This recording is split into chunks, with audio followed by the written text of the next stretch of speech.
আসসালামু আলাইকুম। নজিপুর নতুন হাট সিদ্দিকটস থেকে আপনাদের সামনে আবার একটি নতুন ভিডিও নিয়ে আসলাম। তো আজকে আপনাদেরকে যে ভিডিওটি দেখাবো আসলে প্রত্যেকটি বাইকার ভাইদের জন্য আসলে খুব গুরুত্বপূর্ণ একটি ভিডিও।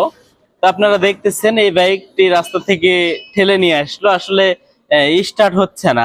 আসলে কেন স্টার্ট হচ্ছে না, বা হয়তো বাইক আপনাদের রাস্তায় যদি স্টার্ট বন্ধ হয়ে যায় বা হয়তো স্টার্ট যদি না হয়, তাহলে আপনারা সর্বপ্রথম কি কাজ করবেন আপনাদেরকে দেখাবো। আপনারা তেলের লাইনটা অবশ্যই চেক দিবেন এবং তেলের যে পাইপ আছে কার্বোরেটরের, এই কার্বোরেটর থেকে আপনারা এই তেলের পাইপটা খুলে দিবেন। তো আসলে আপনারা দেখতেছেন আমি তেলের পাইপ খুলে দিলাম এবং তেল ঠিক আছে।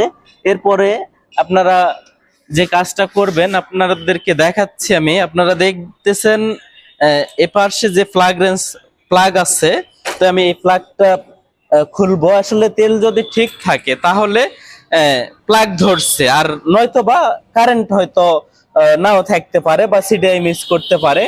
আপনারা অবশ্যই গাড়ি যদি এরকম ভাবে না স্টার্ট নেই, তাহলে আপনারা প্রথমত কারেন্ট তেলের লাইনটা চেক দিবেন, তারপরে আপনারা প্লাগ খুলে ওয়াশ করে নেবেন। এরপরে আপনারা একটা কাজ করবেন, যদি প্লাগ ওয়াশ করে নেওয়ার পরও যদি স্টার্ট না নেয়, আপনারা এরকম ভাবে হয়তো কারেন্টটা চেক দিবেন। আমরা দেখতেছি এই গাড়িতে কারেন্ট ঠিক আছে, হ্যাঁ।